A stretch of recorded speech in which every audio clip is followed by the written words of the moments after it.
Kita mau bicara tentang kedatangan Tuhan. Dan memang ini saya diminta oleh saudara Willy. Kalau boleh bisa bicara tentang Matius 24. Dan memang Matius 24 itu pasal khusus untuk bicara tentang kedatangan Tuhan. Dan itu yang bicara itu Yesus sendiri. Jadi bukan rasul-rasul, tulisan rasul-rasul tentang kedatangan Tuhan, tetapi Yesus sendiri menjawab keinginan murid-murid ingin tahu tanda-tanda kedatangan Tuhan dan kesudahan alam. Nah, saudara-saudara, bapak-bapak yang saya kasih, saya sengaja minta disiapin papan tulis supaya lebih akrab kita ya. Lebih mudah-mudahan keterangan-keterangan ini akan membawa kita lebih meningkatkan kualitas kesetiaan kita kepada Tuhan. Nah, mari saya langsung kita membaca Matius 24. Saya baca ayatnya yang ketiga. Atau kita baca bersama-sama Matius 24 ayat 3. Kalau sudah dapat, mari kita sama-sama membaca ayat ini. 2, 3. Ketika Yesus duduk di atas bukit Zaitun, datanglah murid-muridnya kepadanya untuk bercakap-cakap sendirian dengan dia. Kata mereka, katakanlah kepada kami, bila manakah itu akan terjadi dan apakah tanda kedatanganmu dan tanda kesudahan dunia. Bapak-bapak, Yesus baru saja berdiri di hadapan bait Allah. Lalu dari bukit Zaitun dilihat keindahan, kemegahan bait Allah itu. Lalu dia menyatakan sayang sekali akan ada satu ketika tidak ada batu tersusun di atas batu yang lain. Mengenai bait Allah akan ada satu nanti keruntuhan bait Allah itu. Itu konteksnya. Dari disitulah murid-murid datang dengan pertanyaan, bila manakah itu akan terjadi? Maksudnya bait Allah itu. Itu pertanyaan pertama mereka. Kapan? Apa yang Tuhan sebut di dalam ayat 1 dan 2 itu. Kapan? Lalu dia menyusul lagi, katakanlah kepada kami, bila manakah itu terjadi, apakah tanda kedatanganmu dan tanda kesudahan dunia. Nah, kalau kita bicara tentang kedatangan Tuhan, maka itu selalu dikaitkan dengan akhir zaman. Akhir zaman. Kapan Tuhan datang? Ini akhir zaman. Nah, saya mau sedikit menggambarkan. Kita selalu mendengar akhir zaman. Akhir zaman. Sejauh manakah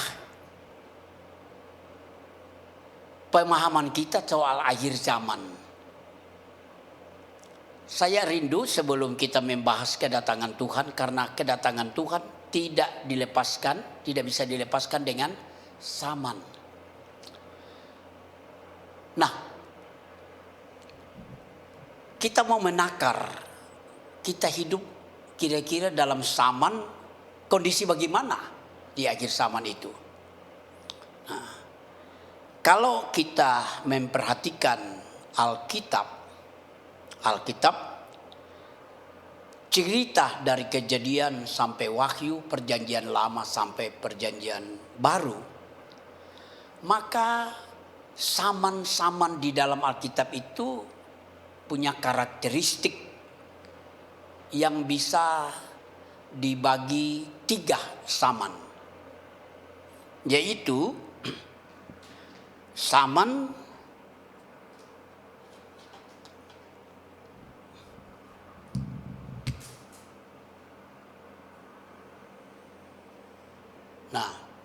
bisa dilihat kalau begini ya. Gini. Dari Adam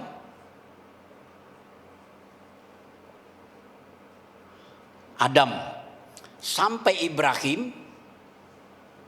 Ibrahim. Cerita dalam perjanjian baru. Karakteristiknya ini bicara tentang asal mula, bapak-bapak leluhur, ya, mulai dari Adam terus dengan keturunannya, zaman itu. Jadi dari Adam sampai Abraham itu disebut zaman para bapak-bapak leluhur, zaman bapak-bapak, zaman patriark, bapak-bapak. Tapi setelah Abraham itu ada anaknya bernama Ishak, anak perjanjian, anak mujizat yang didapatkan ketika ketidakberdayaan secara biologis Abraham. Jadi mujizat. Dari Ishak di sini, Ishak sampai kedatangan Yesus. Nah, saya taruh sini gambar salib supaya patokan aja kita. Kedatangan Yesus. Nah, dari zaman itulah kita lihat anak-anak Abraham, Ishak, Israel terus. Itu karakteristiknya disebut zaman anak. Itu karakteristiknya. Nah, dari Yesus datang, lalu kemudian hari Pantekosta,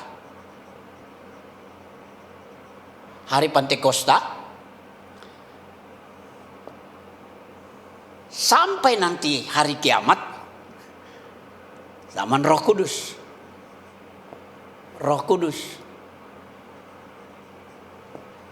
Sampai pada nanti kedatangan Tuhan Yesus.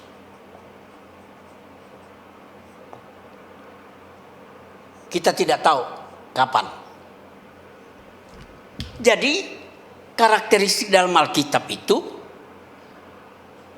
Bapa, Anak, dan Roh Kudus sejak hari Pantekosta. Nah, sekarang kalau melihat zaman ini, kita hidup di mana kira-kira? Tidak ada zaman lain, cuma 3.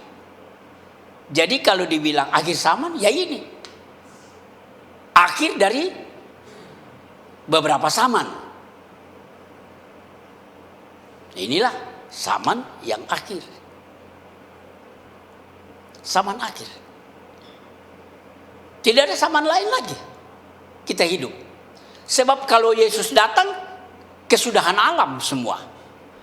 Kedatangan Yesus mengakhiri semuanya. Itu harus kita tahu. Tadi kan apakah tanda-tanda kedatanganmu dan tanda kesudahan alam. Jadi kedatangan Tuhan Yesus itu menyatakan kiamat. Selesailah semua. Jadi berarti kalau di sini Yesus datang dulu, lalu pencurahan roh, sampai nanti Yesus datang, kita sedang menanti, itu zaman akhir. Sampai situ dulu. Bisa ditangkap maksud saya? Nah, sekarang kita buktikan apakah memang kata Alkitab ini zaman akhir. Ya. Nah, sekarang kita baca dulu 1 Petrus pasal 2. Ini kita membuktikan ya. 1 Petrus pasalnya yang kedua. Saya pelan-pelan aja ya. Kan kita bukan menginjil ini. Ngajar kita supaya dipaham. Tidak mungkin saya mau bicara begini kalau khotbah. Ya. Jadi tadi saya seharian di kelas Sekolah Alkitab Jakarta. Jadi coba kita membaca ayat 18 sampai 20. Coba tolong baca. Ada yang bisa relawan? Willy aja deh, Pak Willy. Mudah-mudah. Oh ya, silakan Pak. Hai kamu Woi, hamba-hamba. 1 Petrus. Maaf, pasal 1 saya salah. Pasal 1 ya, ayat 18 saya salah lihat. Pasal 1 ya. Sebab kamu tahu bahwa kamu telah ditebus dari cara hidupmu yang sia-sia yang kamu warisi dari nenek moyangmu itu, bukan dengan barang yang fana, bukan pula dengan perak atau emas, melainkan dengan darah yang mahal, yaitu darah Kristus yang sama seperti darah anak domba yang tak bernoda dan tak bercacat. Nah, jadi kita sudah ditebus bukan dengan barang fana, emas dan perak, tapi dengan barang, kalau tadi emas dan perak barang fana, kita ditebus dengan barang abadi, yaitu darah Yesus yang mahal. Gitu. Ayat 20. Ia telah dipilih sebelum dunia dijadikan, tetapi karena kamu, ia baru menyatakan dirinya pada zaman akhir. Nah, sudah. Sekarang ayat 20 perhatikan ya, tampilkan. Ia telah dipilih sebelum dunia dijadikan. Ia telah dipilih. Siapa itu? Siapa? Yesus. Yesus telah dipilih sebelum dunia. Berarti di mana di sini? Di sini kan? Jadi 1 Petrus 1 ayat 20. Di sini Yesus. Sebelum Adam, sebelum dunia dijadikan, ia telah dipilih. Siapa yang pilih? Siapa yang pilih? Ya? Bapa. Sama dengan Erastus nanti kita. Jadi Yesus cuma ditugaskan oleh petugas partai. Ia dipilih. Ya? Memilih diri sendiri. Ya. Yesus, iya, Yesus dipilih. Siapa yang pilih? Kapan dipilih? Sebelum dunia dijadikan. Dipilih untuk apa? Dipilih untuk apa tadi? Penebus. Iya kan? Menjadi penebus. Persoalan, siapa yang pilih? Mufakat surgawi. Bapa, Anak, dan Roh satu mufakat, bukan malaikat yang pilih. Satu konsensus dari ketritunggalan Allah yang esa itu. Masing-masing. Mereka adalah Allah. Sama ketika mereka berkata, mari kita menjadikan manusia. Kita di situ bukan Yahweh dengan malaikat. Yahweh Allah. Allah itu kan esa, kesatuan. Jadi kalau mereka, mari kita bikin sehakikat. Pada mulanya adalah firman, firman bersama-sama dengan Allah, dan firman adalah Allah. Dan firman telah menjadi manusia, dan firman itulah yang dinyatakan Yesus. Jadi dapat dikatakan Yesus telah, supaya tidak lama-lama ya, dia sudah ditentukan, dipilih sebelum dunia. Tetapi ayat itu bilang apa? Baru dinyatakan pada akhir penebus di kayu salib. Jadi kapan Yesus jadi penebus? Sebelum dunia, baru dinyatakan pada akhir. Jadi sekarang waktu Yesus mati di kayu salib sudah masuk kategori akhir. Nah, coba bayangkan. Paham maksudnya? Baru dinyatakan pada akhir zaman. Kita sekarang hidup tahun berapa? 2023 kalender Masehi. Betapa jauhnya kita jalan dari sini. Jadi kita hidup di sini. Ini yang saya mau maksud, menakar. Di mana kita hidup? Kita hidup, benarlah kata orang, di akhir dari zaman terakhir.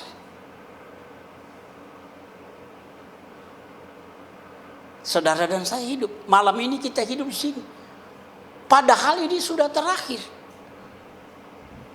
Dia telah dipilih sebagai penebus sebelum dunia dijadikan. Tapi karena kamu baru dinyatakan pada zaman terakhir. Jadi, kapan Yesus dinyatakan penebus? Waktu di kayu salib. Oleh darahnya, konteksnya kan? Dengan darah yang mahal, kita ditebus. Artinya, penyataan Yesus sebagai penebus, penyataan dinyatakan pada zaman akhir, zaman yang terakhir. Berarti sejak Yesus di Kalvari itu sudah masuk era zaman akhir. Itu bukti pertama. Sekarang bukti kedua. Kita lihat kitab Yoel pasal 2. Yoel ini kan nubuatan hari Pentakosta. Nah, coba baca Yoel pasal 2 ayatnya yang ke-28. Mulai. Ya. Tolong baca. Ayat. Daripada itu akan terjadi bahwa aku akan mencurahkan rohku ke atas semua manusia. Maka anak-anakmu laki-laki dan perempuan akan bernubuat. Orang-orangmu yang tua akan mendapat mimpi. Teruna-terunamu akan mendapat penglihatan. Terus 29. Juga ke atas hamba-hambamu laki-laki dan perempuan akan kucurahkan rohku pada hari-hari itu. Dan seterusnya. Silakan. Makasih. Sekarang Nabi Yoel bernubuat. Jadi kita tinggalkan ini dulu. Ya. Kita tinggalkan. Nah. Sekarang saya buat lagi satu gambar. Sama. Di dalam Alkitab, zaman itu juga ternyata menurut sifat Allah dalam menyelamatkan manusia. Ini tadi karakteristik ya. Tapi ini sifat Allah bagaimana menyelamatkan manusia. Ternyata ada 3. Yaitu sejak dari Adam, karakteristiknya sampai Musa. Ini disebut zaman pra-Taurat. Sebelum ada Taurat. Yang menjadi hukum di sini adalah suara hati. Hukum. Waktu Kain membunuh Habel, gelisah enggak dia? Lari kan? Lari. Ketakutan. Sampai Tuhan bilang, kenapa kau tunduk? Dia merasa dia sudah berdosa. Hukum apa yang dia langgar? Belum ada Taurat kan? Belum ada Taurat.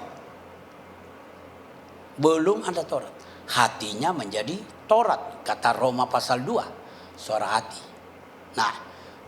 Jadi ada fase di mana pra-Taurat. Sejak Musa sampai datang Yesus. Ini zaman Taurat.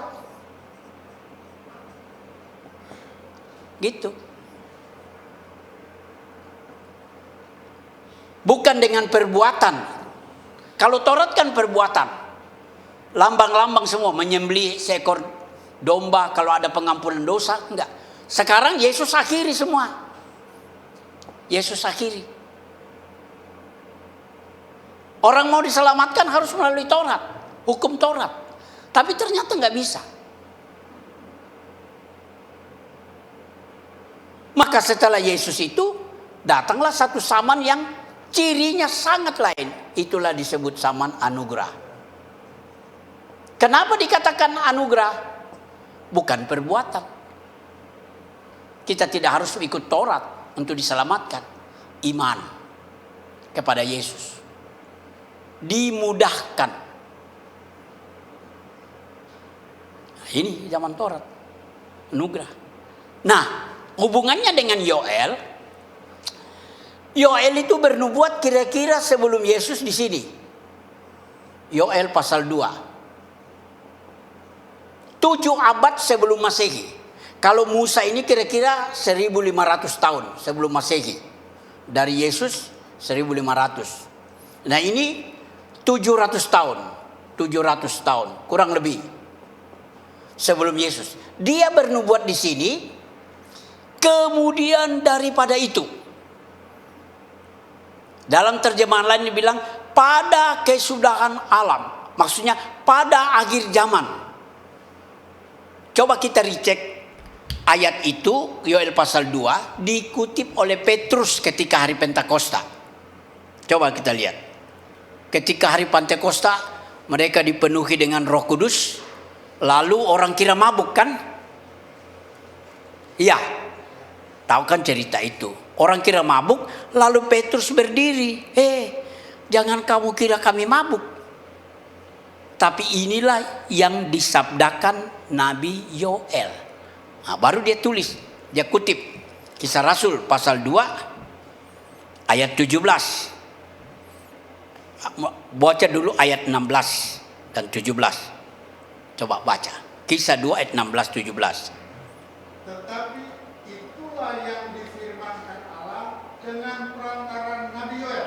Terus Akan terjadi pada hari-hari terakhir. nah, pada hari-hari terakhir.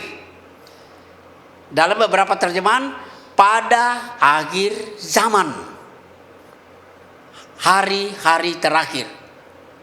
Kalau dalam Yoel perjanjian lama, di kemudian hari.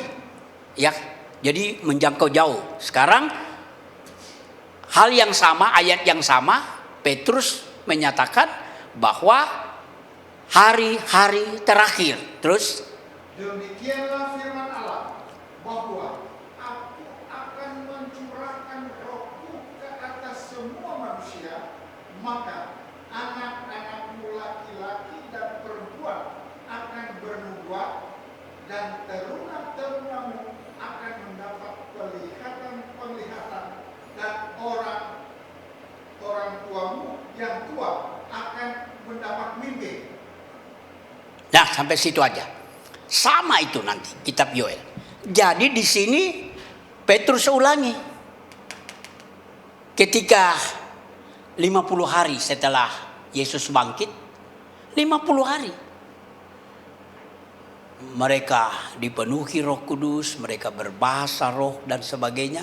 Orang bilang, mabuk. Tapi Petrus bilang, tunggu, ini bukan mabuk, ini masih jam 9 pagi. Nah, bukan jam mabuk. Jam mabuk itu kan malam biasanya. Jadi, tapi inilah yang disabdakan Yoel di sini. Jadi artinya begini. Nubuatan Yoel itu dibilang hari-hari terakhir, di kemudian hari aku akan curahkan rohku. Ternyata digenapi di sini tahun 30-an, tahun 33 lah. Yesus kan dibaptis umur 30, melayani 3 tahun setengah, mati. Jadi kira-kira tahun 33 setengah Masehi. Di sini Roh Kudus dicurahkan. Ini tahun 700 sebelum Masehi. Sebelum Masehi, ini sesudah Masehi. Jadi maksudnya begini, saya mau katakan sama. Berarti waktu pencurahan roh itu sudah termasuk akhir zaman. Paham maksudnya ya? Nah itu tahun 33 setengah saja tahun Masehi sudah dibilang akhir zaman. Bagaimana kita yang hidup tahun 2023?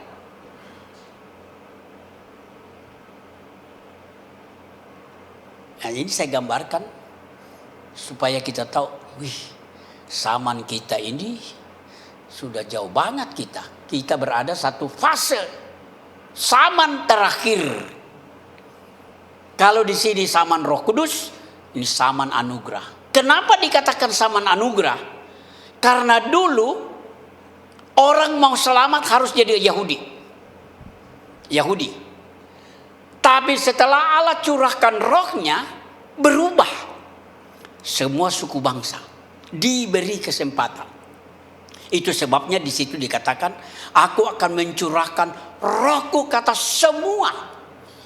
Dulu Roh Kudus dicurahkan hanya tertentu, imam, raja, jabatan tertentu, orang tertentu. Dulu, zaman-zaman Taurat di sini. Tapi di kemudian hari untuk semua. Jadi dengan kata lain itu disebut anugerah, kemurahan bangsa-bangsa.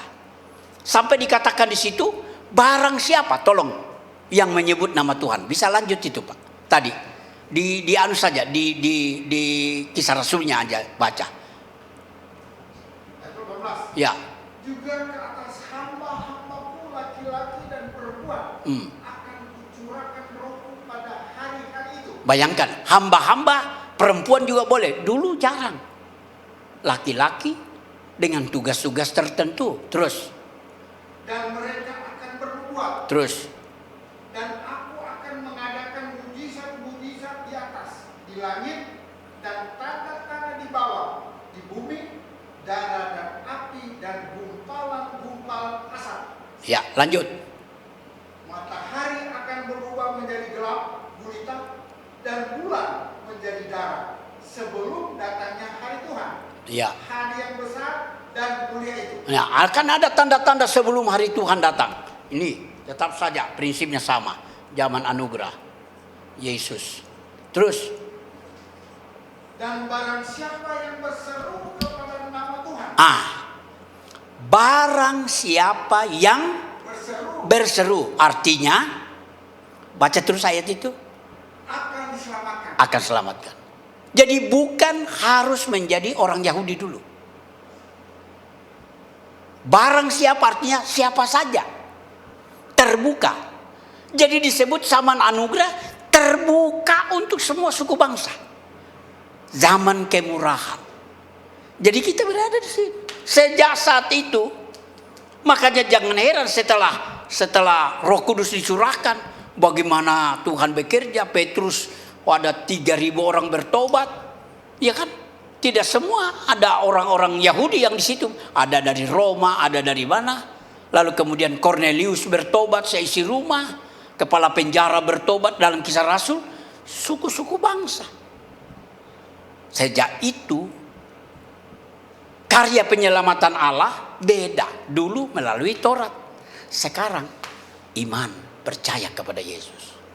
Jadi kita berada pada zaman Roh Kudus, zaman anugerah. Ini akhir zaman. Kristus tidak lama lagi akan datang, karena dia akan datang menyudahi semuanya. Dia akan datang ketika semua sudah ada, dia akhiri. Ingat patung yang dilihat oleh Nebukadnezar dalam kitab Daniel. Patung. Pasal 2 itu. Pernah dengar itu cerita? Patung itu terdiri dari beberapa logam. Kepalanya dalam pasal 2. Tidak usah. Nanti tertentu aja.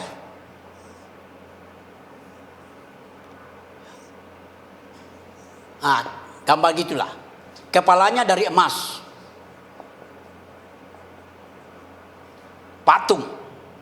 Lalu kemudian dada dan lengan dari perak. Perut dan tembak sini dari tembaga. Lalu kemudian kaki dan betis dari besi. Lalu jari-jari besi tambah tanah liat. Ini Daniel pasal 2. Daniel 2. Daniel pasal 2. Mimpi Nebukadnezar. Dia lihat mimpi ini kok ada patung aneh-aneh. Terbuat dari bermacam logam. Mulai dari kepala, emas, perak, makin lama makin turun ke bawah, kualitasnya makin rendah sampai kepada besi campur tanah liat. Dan apa yang terjadi? Sementara dia lihat tiba-tiba datang batu.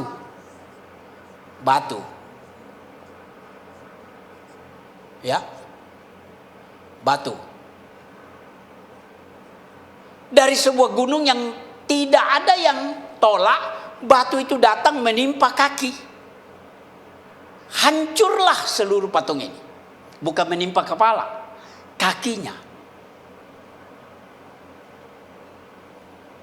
Lalu kemudian dicari apa artinya? Daniel artikan patung ini. Bahwa kerajaan Tuanku itulah dilambangkan sebagai kepala emas. Jadi ini Babil. Nah,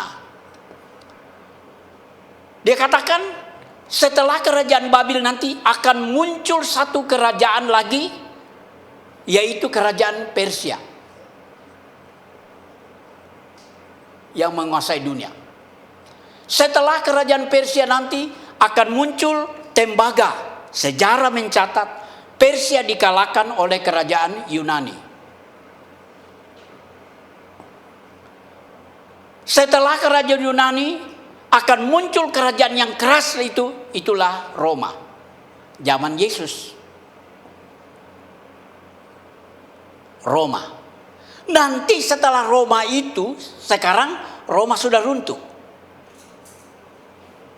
Kerajaan Roma sudah tidak ada. Tapi coba lihat, Roma yang bersifat lain lagi, gereja. Barangkali itulah besi campur tanah liat. Dan ini bisa dikatakan antikris. Jadi setelah itu dari kitab Daniel pasal 2, Yesus datang ketika antikristus berkuasa, dia timpa habis semua kerajaan-kerajaan. Jadi ada satu kerajaan yang sedang ada di hadapan kita, kerajaan antikristus. Dan itu baca, dilihat di internet semua, ciri-ciri sudah ada. Ciri-ciri. Tinggal menunggu pengesahan. Tapi pengesahan itu coba lihat. Ciri-cirinya saja coba lihat.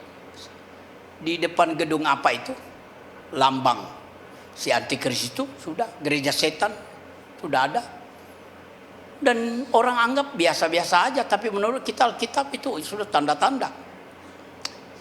LGBT disahkan, iya kan? Perkawinan seperti itu tidak menutup kemungkinan datang ke negeri kita dengan payung HAM, hak asasi manusia. Sebab orang LGBT begini bilang, apakah yang dicari orang dalam pernikahan? Apa yang diutamakan orang dalam pernikahan? Bukan keturunan. Ternyata orang yang tidak ada keturunan bisa langgeng juga. Yang dicari bahagia. Itu kan intinya. Kalau orang menikah kan, ya berbahagia. Coba lihat orang menikah, selamat berbahagia. Tidak ada selamat berduka. Orang yang cari orang menikah itu bahagia. Nah sekarang mereka bilang, kalau saya lewat lawan jenis tidak bahagia, kenapa saya harus pertahankan? Saya beda jenis, saya bahagia. Kenapa tidak saya ikutin aja hak asasi manusia? Coba bayangkan. Bisa kita terjerat sampai di situ. Apabila ada peraturan boleh menikahkan, lalu gereja tidak menikahkan, kita dianggap melawan. Bisa gereja ditutup. Ada teman-teman dari Amerika cerita begitu, bantu kami dalam doa. Kalau kami tidak berkati, Si John dan Martin. Jadi ceritanya pemberkatan nanti, hai John, adakah engkau mengasihi Martin? Bukan sebagai istri, sebagai pasanganmu. Jadi ceritanya begitu. Itu kan tanda-tanda. Dan itu kan kita sudah mulai lihat sekarang. Nah, kita tidak lihat lagi dari segi politis, bagaimana peperangan-peperangan, persaingan-persaingan teknologi persenjataan, segi ekonomi, segi sosial, tadi moralitas, semua makin keras. Tapi kita belum bicara sampai situ, tanda-tanda. Saya mau saja ini untuk beritahu kita dengan gambar ini. Pertama, kita tahu di mana kita hidup. Itu dulu. Buat apa saya mau bicara tanda-tanda kalau kita tidak tahu di mana kita hidup? Supaya sikap kita lain. Coba misalnya satu dalam perjalanan, tidak tahu berapa lama nyampe, tapi digambarkan kita sekarang sudah lagi 5 km nyampe. Sudah, oh puji Tuhan, lain kan sikap kita. Sudah mau nyampe. Nah kan, saya tidak mengatakan tahun berapa Tuhan datang, tapi saya cuma mengatakan poin ini, betapa jauhnya kita sudah berada di dalam zaman yang terakhir. Itu dulu poinnya. Dan zaman itu kaitannya dengan patung ini selalu akan diakhiri dengan kedatangan Yesus. Buktinya dalam perjanjian lama kitab Daniel. Ada kerajaan-kerajaan Babil. Babil memerintah zaman Nebukadnezar pada waktu itu. Tahun 606 dia membawa orang Israel ke Babil. Lalu tahun 536 datanglah tentara Persia di bawah pimpinan Kores mengalahkan Babil. Itu sejarah. Tidak dicatat memang dalam Alkitab tahun-tahunnya, tapi itu sejarah. Kores menyerang Raja Babil, matilah. Raja Babil yang terakhir waktu itu adalah Belshazzar. Ketika buat pesta di gedung ada tulis menai Tekail Upersin. Itu raja terakhir kalah. Setelah Persia menguasai dunia, datanglah satu kerajaan Yunani. Kerajaan Yunani dengan rajanya Iskandar Agung. Kira-kira tahun 330 sebelum Masehi. Kalahkan Persia. Datang situ.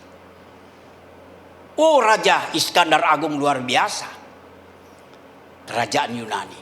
Lalu sampai pada kerajaan Yunani satu ketika terbagi 4 kerajaannya. Pecah setelah Iskandar Agung mati. Dari kerajaan-kerajaan itu, Yunani, muncul satu kerajaan yang luar biasa. Dari keempat kerajaan pecahan Iskandar Agung, ada kerajaan dikatakan Seleukus. Dari dinasti Seleukus muncul seorang yang identik dengan Antikristus, namanya Antiochus Epiphanes. Keempat, Antiochus Epiphanes yang banyak membunuh orang Yahudi, menajiskan bait Allah dan sebagainya di situ. Itu kira-kira sudah hampir abad kedua sebelum Masehi. Pecahnya kerajaan dari tahun 330 sampai abad kedua. Sesudah itu ada masa sedikit orang Yahudi lenggang, sedikit sejahtera ketika dia lawan bangsa-bangsa Seleukus, Antiochus Epiphanes. Lawan itu disebut pemberontakan orang Makabeus. Baca sejarah. Makabeus berontak melawan mereka. Pada waktu itu dalam waktu sedikit saja. Mereka istirahat, lalu kemudian tahun 63 datanglah Roma menguasai Palestina. Sampai pada zaman Yesus. Zaman Yesus Roma masih berkuasa. Lalu kerajaan Roma kira-kira tahun 453 sesudah Masehi pecah 2. Roma Barat, Roma Timur. Jadi pecah. Sampai sekarang tidak ada lagi kerajaan Roma. Kalau begitu ada satu kerajaan yang sedang akan terbangun nanti. Besi campur tanah liat, Antikristus. Nah yang saya punya maksud, Antikristus kerajaan terakhir dari susunan ini. Terakhir. Maka yang paling terakhir batu menimpa. Dan batu ini makin besar. Nah, coba saja baca pasal 2 Daniel. Bagian terakhir itu saja saya mau aja kita baca. Daniel pasalnya yang kedua.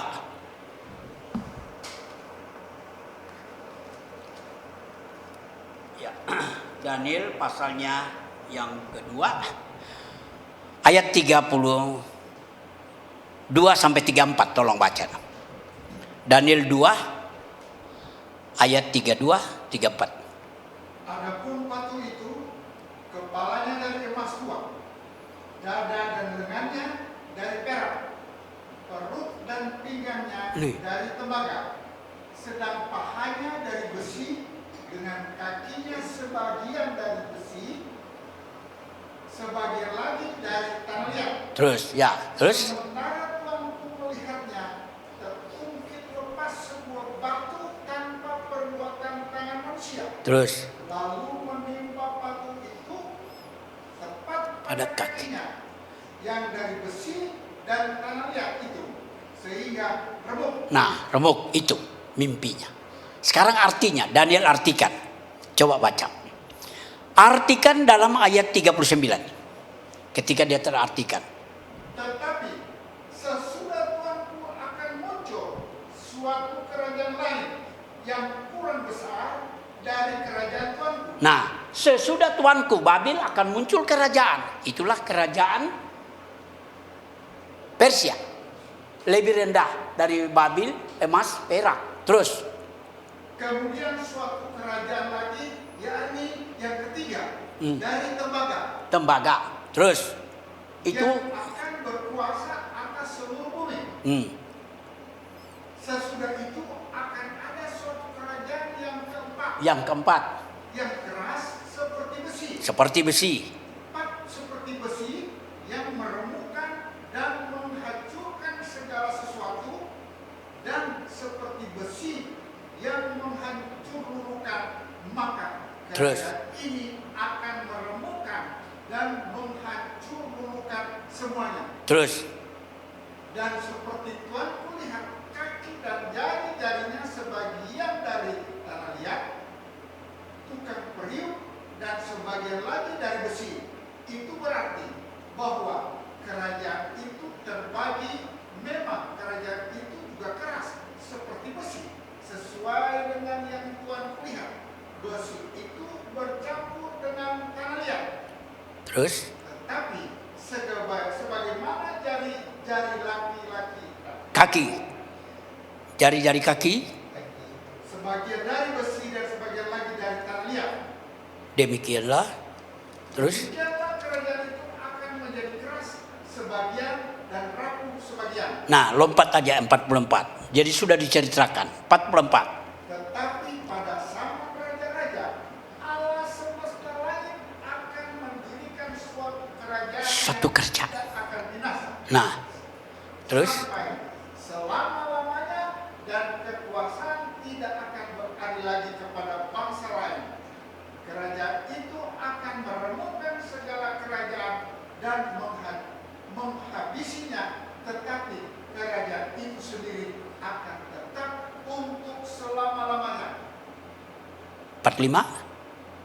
Tepat seperti yang Tuhan lihat, bahwa tanpa perbuatan tangan manusia, sebuah batu terungkit lepas dari gunung dan meremukkan besi, tembaga, tanah liat, perak, dan emas itu. Allah yang Maha Besar telah memberitahukan kepada Tuanku, Raja, apa yang akan terjadi di kemudian hari. Mimpi itu adalah benar dan maknanya dapat dipercayai. Nah, jadi ketika batu itu terungkit, dia timpa, habis semua. Batu itu akan menjadi satu kerajaan kekal. Itulah kerajaan Kristus yang biasa kita dengarkan. Akan ada kerajaan sesudah kedatangan Tuhan. Dia buat satu kerajaan 1000 tahun menguasai dunia. Datanglah kerajaanmu, jadilah kehendakmu di bumi seperti di sorga. Akan ada kerajaan. Jadi sekarang saya mau lihat poinnya di sini, saya bagi, kita tahu di mana kita hidup. Dan kedatangan Yesus adalah mengakhiri segala zaman. Nah sekarang saya mau maju, ya sudah jelas gini, bab pertama kita selesaikan. Nah sekarang ini menarik. Kedatangan Tuhan itu adalah pengharapan kita. Bisa bilang amin? Kan kita mengharapkan kapan Tuhan datang. Lagu-lagu kita tadi, pengharapan kita. Nah, karya penyelamatan Tuhan, minta tolong Willy hapus dulu. Karya penyelaman Tuhan, ini murid saya tuh jadi gampang tetap. Hah? Oh, kenapa dibaliknya apa-apa? Oh iya, sudah dipotong, balik aja. Iya, dunia makin terbalik.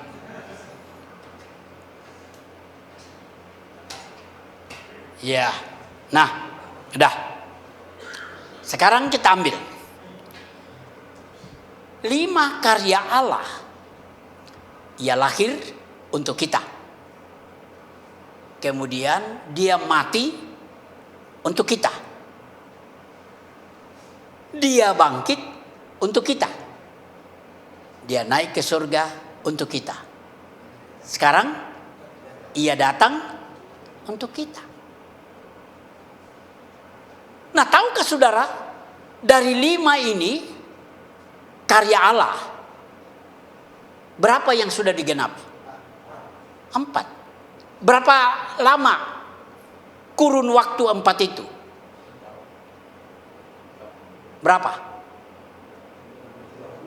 Kurang lebih 30-an ya? 34. Oh ya, umur Yesus kan? Coba kita lihat logika berpikirnya. Ini katakanlah kita kasih bintang. Yesus lahir.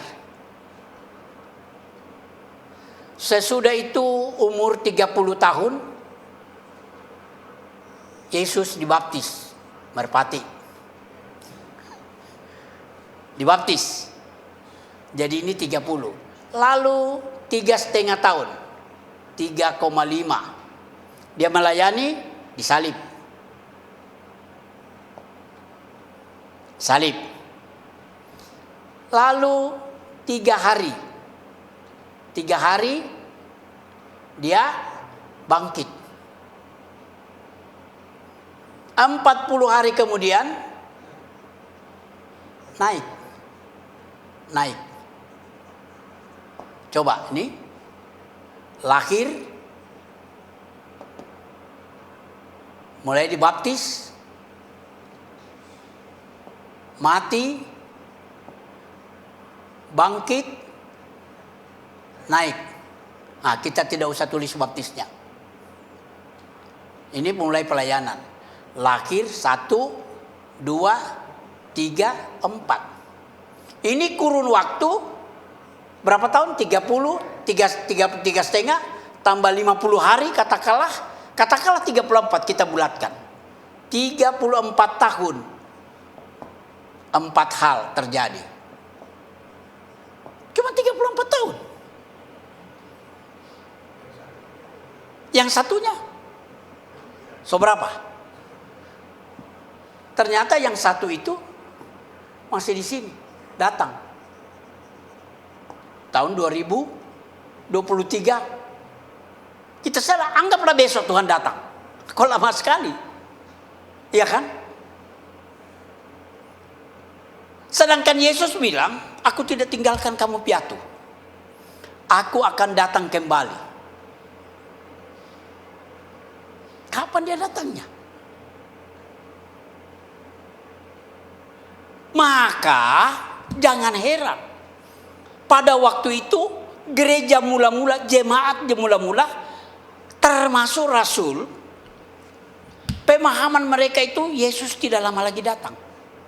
Jadi mereka berpikir tidak akan berlama-lama seperti kita sekarang masih nunggu. Mereka berpikir dalam waktu singkat. Di sini pasti Yesus datang. Sebab hitung waktu.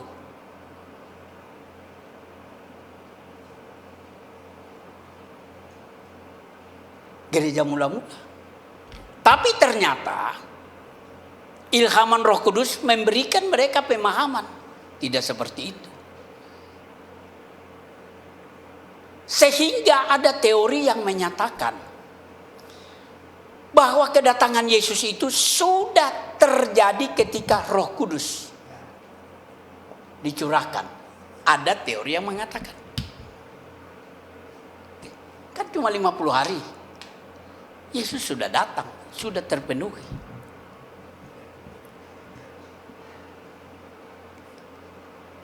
Roh Kudus. Ada beberapa kali seperti indikasinya kedatangan Roh Kudus itu sudah terwakilkan Yesus sudah datang di dalam Roh Kudus. Ketika memenuhi seseorang, maka Yesus ada di dalam hati seseorang. Sudah datang, ngapain harap-harap lagi? Nah, coba bayangkan teori gitu. Nah, kalau dikatakan teori itu memang Yesus datang pada waktu Roh Kudus dicurahkan, yang anehnya Petrus kan ada waktu pencurahan Roh Kudus. Ya kan? Tapi Petrus sama sekali tidak mengidentikan pencurahan Roh Kudus dengan kedatangan Tuhan. Maka surat Petrus itu di tahun-tahun 60-an sudah jauh ditulis di situ masih mengharapkan jemaat nantikan kedatangan Tuhan. Jadi berarti patahlah teori ini. Ya kan? Bisa mengerti maksud saya? Nah sekarang karena patah teori itu ada orang mulai bilang begini. Oh enggak, kedatangan Tuhan waktu kita mati. Barangkali ada di antara kita yang berpikir begitu. Kapan kedatangan Tuhan? Waktu kita meninggal. Dia datang. Apakah kedatangan Tuhan itu identik ketika Yesus datang kepada tiap orang? Kalau begitu, berapa miliar orang lalu mati, berapa kali ia datang? Datang satu-satu. Besok datang lagi. Lusa datang lagi. Kalau begitu kedatangan kedua kali tidak masuk hitungan. Kedatangan berapa? 1000 kali, 1 miliar kali. Ya, tidak bisa. Nah ini saya mau kasih tahu. Teori itu tidak berlaku. Karena apa? Karena apa? Ada 3 kata yang dipakai selalu sehubungan dengan kedatangan Tuhan. Kedatangan Tuhan. Jadi sini dipakai kata bahasa Yunani parousia. Parousia itu datang secara fisik, dilihat. Seperti saya datang di kaum pria. Kita lihat, ini bukan roh yang datang. Bisa dijamah, bisa diraba. Begitu. Jadi ini datang, artinya juga datang, tapi hadir, fisik. Ada kata yang berikutnya disebut epiphania. Epiphania.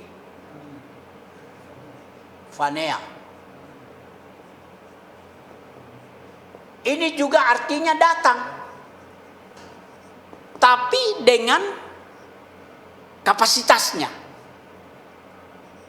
Kemuliaan datang dengan kebesaran. Misalnya Pak Gubernur datang, dia datang hadir, tapi dia pakai pakaian dinas. Wah, hormat kita kan lain, iya kan? Kalau dia pakai preman barangkali ada yang tidak tahu. Tapi setelah dia pakai dinas, oh dia datang hadir parousia. Pakaiannya menyatakan statusnya. Lalu ada satu kata yang juga biasa dipakai, apokalipsis. Ini juga datang, artinya datang tapi terlihat atau menyatakan diri.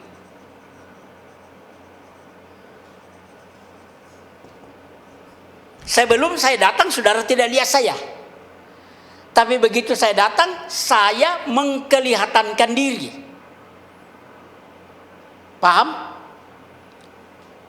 Mengkelihatankan diri, menyatakan diri yang tadinya tidak kelihatan. Sekarang saya datang menyatakan diri. Dan menyatakan diri secara parousia, fisik. Sekaligus dengan kemuliaan, cuma saya tidak pakai dasi. Katakanlah begitu. Nah, kalau Yesus datang, tidak bisa lepas dari ini. Dia datang kelihatan. Semua mata akan memandang. Kalau dia datang secara fisik, sebagaimana waktu dia naik, kata malaikat, dia akan datang begitu juga. Artinya, dia naik fisik. Jadi bukan tubuh maya. Yesus masih dipegang oleh murid-murid waktu dia bangkit, tubuh. Jadi bukan hantu itu yang naik. Lihat. Lalu kemuliaan. Kemuliaan kalau dia datang nanti. Jadi teori kematian mengidentikan kedatangan Tuhan dipatahkan. Jadi jangan kita ada berpikir, Tuhan lama datang, Tuhan belum datang. Iya, tapi dia sudah datang kalau kita mati. Ajaran sesat itu sama di Erastus nanti. Yang kita bikin teori baru. Saya buktikan aja beberapa ayat itu dalam catatan saya. Coba baca 2 Tesalonika 2 ayat 8. Tolong baca. 2 Tesalonika 2 8. Pada waktu itulah si pendurhaka baru akan menyatakan dirinya. Tetapi Tuhan Yesus akan membunuhnya dengan nafas mulutnya dan akan memusnahkannya kalau ia datang kembali. Kalau ia datang, si antikristus itu akan dimusnahkan kalau ia datang. Kata yang dipakai di situ parousia. Ia datang kembali, datang kembali. Di dalam Alkitab tidak ada istilah kedatangan kedua kali, enggak ada. Bisa cari kalau ada kasih tahu sama saya. Yang ada datang kembali. Datang kembali. Tapi karena untuk membedakan waktu dia lahir dengan waktu dia datang, itu lahir disimpulkan datang pertama. Masih hina jadi manusia. Nanti dia datang kedua jadi raja dengan kemuliaan. Jadi situ kata itu ia datang kembali. Nah, datang kembali di situ di dalam terjemahan Yunani itu datang kembali to parousia epiphania. Datang kembali satu peristiwa pakai dua kata. Artinya dia datang nampak dan penuh kemuliaan waktu dia datang.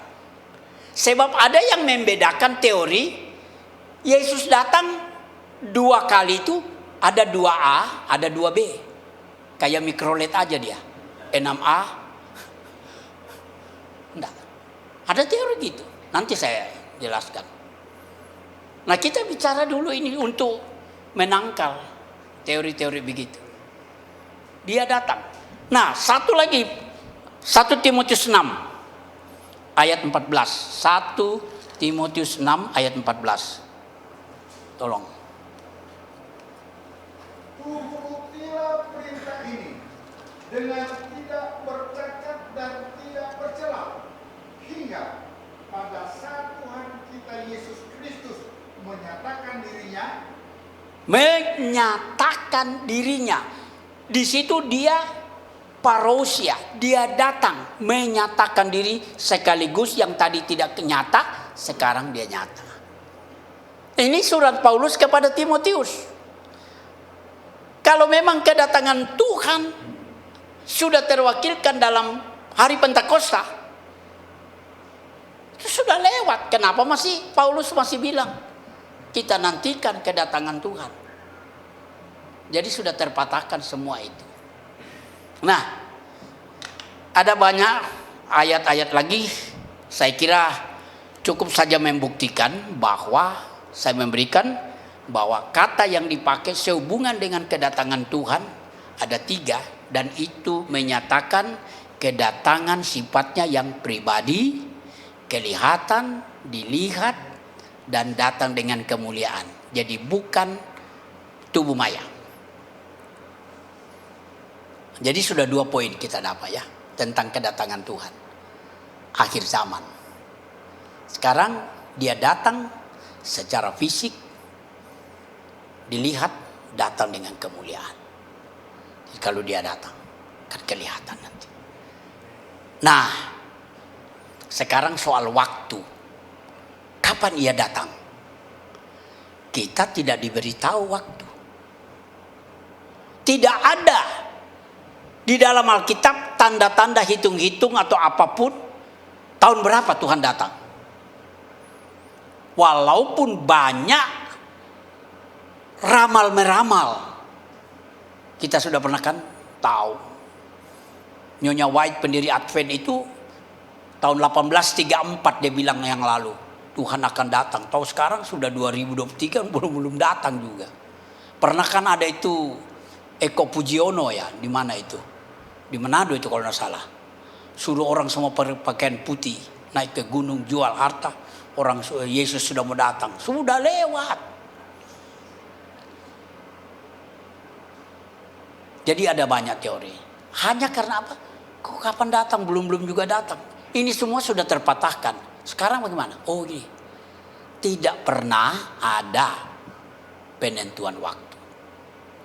Cuma kita diberi tanda-tanda.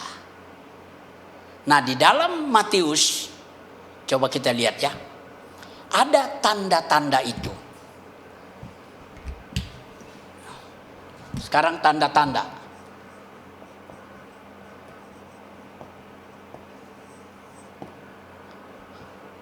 Dari Matius 24 ayatnya yang keempat.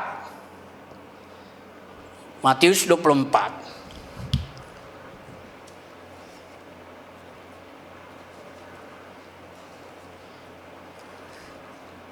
Matius 24 dari ayat berapa tadi? Satu alinea itu. Matius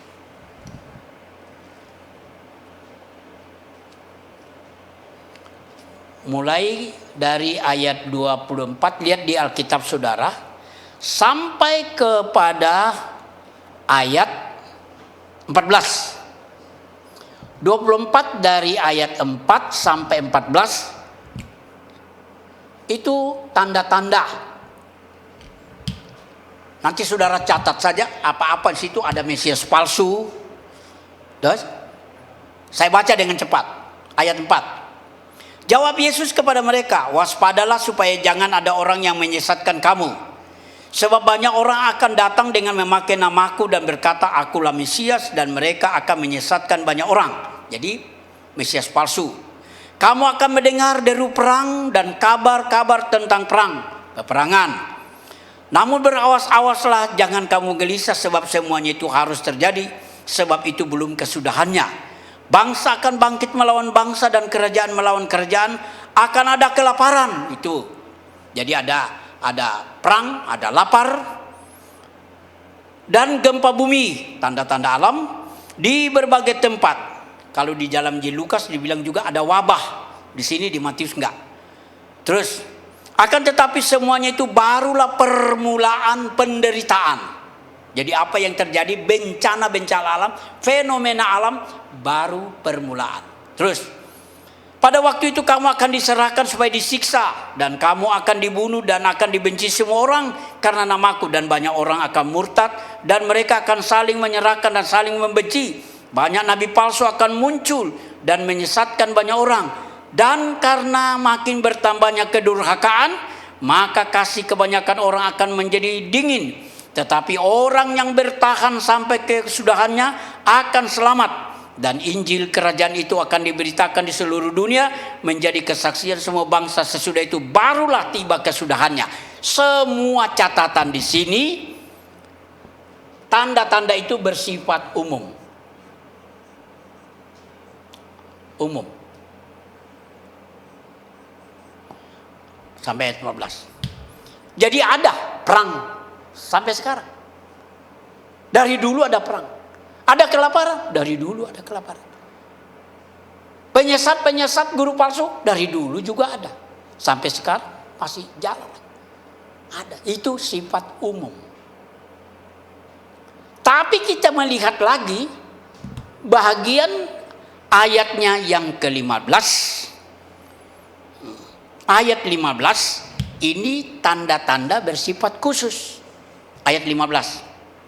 Jadi apabila kamu melihat pembinasa keji, huruf besar, berdiri di tempat kudus, ya, berdiri di tempat kudus,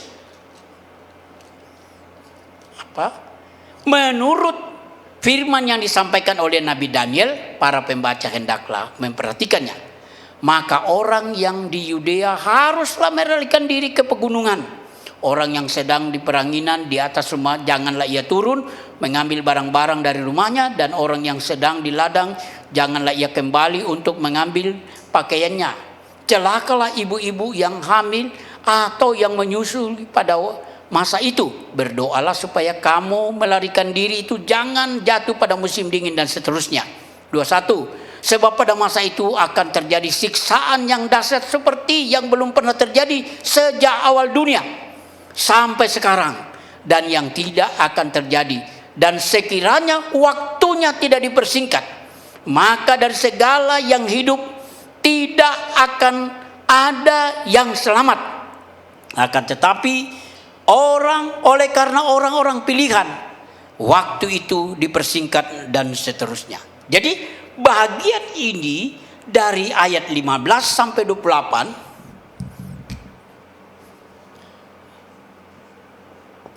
ayat 15 sampai 28 tanda-tanda khusus.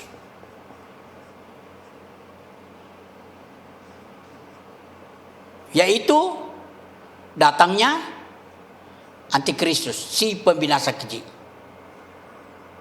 Ini urutannya. Tadi ini umum. Kalau baca catatnya perang, lapar, semua. Termasuk pekabaran Injil. Ini umum. Sesudah itu ada khusus. Ada Antikristus, ada siksaan. Ada penyelamatan orang pilihan. Nah, sesudah itu ayat 29. Coba baca. Ayatnya yang ke-29. Segera sesudah siksaan pada masa itu, yang di atas tadi kan. Segera sesudah itu matahari akan menjadi gelap dan bulan tidak bercahaya dan bintang-bintang akan berjatuhan dari langit dan kuasa-kuasa langit akan goncang. Pada masa itu akan tampak apa? Tanda anak manusia. Jadi ada fenomena alam lalu kemudian diiringi datang tanda anak manusia. Tanda anak manusia di langit dan semua bangsa di bumi akan meratap dan mereka akan melihat anak manusia itu datang di atas awan-awan di langit dengan segala kekuasaan dan kemuliaannya. Dan ia akan menyuruh keluar malaikat-malaikatnya dan meniup sangkakala yang dahsyat bunyinya, dan mereka akan mengumpulkan orang-orang pilihannya dari keempat penjuru dan seterusnya dan seterusnya. Jadi berikutnya di sini tanda khusus anak Anak manusia datang.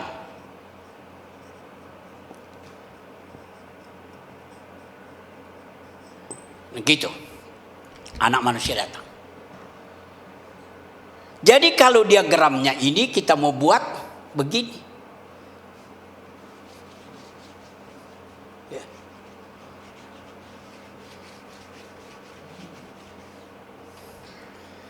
Ini.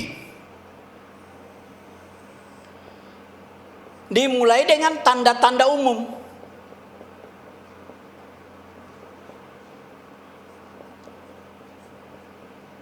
Ini perjalanan hidup kita. Akan ada di sini. Perang sejak manusia ada. Terus dari Adam terus. Saya tidak usah tulis ya. Dari dulu juga ada kelaparan. Dari dulu juga ada wabah. Cuma intensitasnya dan frekuensinya makin lama makin tinggi, makin kuat. Kalau dulu perangnya cuma bambu runcing, nanti perang teknologi, kira-kira begitu. Kalau dulu wabahnya cuma yang sakit malaria, sekarang COVID. Nah, beda, kira-kira begitu. Makin kuat. Begitu juga pekabaran Injil. Dulu cuma orang bersaksi dari rumah, sekarang melalui YouTube. Orang bisa kabar Injil, tidak usah pergi ke luar negeri. Jadi makin modern, makin kuat. Jadi semua. Sesudah tanda-tanda umum itu akan datang tanda-tanda khusus. Khusus. Itu antikristus. Ada siksaan di sini orang-orang pilihan. Demi orang-orang pilihan disingkatkan waktunya, di sini Yesus datang. Yesus. Tanda-tanda khusus anak manusia. Anak manusia datang di sini. Jadi Yesus datang itu sesudah antikris, bukan sebelum. Paham ya? Nah, ada kan teori Yesus datang sebelum antikris. Yesus datang sesudah antikris. Antikristus akan datang. Nah, kita itu berada sekarang, tadi sudah disentil bayang-bayang antikristus sudah mulai ada. Tinggal tunggu personnya. Sistem semua sudah. Sekarang memerintah dunia itu tidak seperti cuma satu kecamatan aja. Teknologi bisa. Siapa antikristus itu? Masih tanda tanya. Dari mana? Yang penting akan ada satu pemimpin nanti. Nah, tanda-tanda diberikan untuk kita berjaga-jaga. Bukan untuk menghitung kapan tahunnya. Jadi, kedatangan Tuhan itu kita simpulkan, kita berada pada zaman akhir. Kedatangan Tuhan itu real, akan nyata, dilihat. Dan kedatangan Tuhan itu hanya kita diberikan tanda-tanda supaya berjaga-jaga. Ini malam porsinya sampai situ. Ya kan? Matius 24. Sampai situ, tanda-tanda. Haleluya. Puji Tuhan. Alkitab bilang begini. Jangan kamu bodoh. Tapi hendaklah kamu mengerti kehendak Allah. Kalau Alkitab berkata orang bodoh, kriterianya 3. Orang bodoh itu orang yang bertindak gegabah. Kemudian orang bodoh itu adalah orang tidak mau belajar dari pengalaman. Dan salah satu kriteria orang bodoh adalah tidak tahu baca situasi. Haleluya. Kita jangan sampai bodoh. Baca situasi. Lihat. Angkat matamu. Pohon arah mulai bertunas. Berjaga-jagalah. Tuhan memberkati kita. Selamat berjuang. Sampai ketemu lagi. Ya, enggak usah dulu bilang Yerusalem baru ya. Kita masih mau hidup. Terima kasih.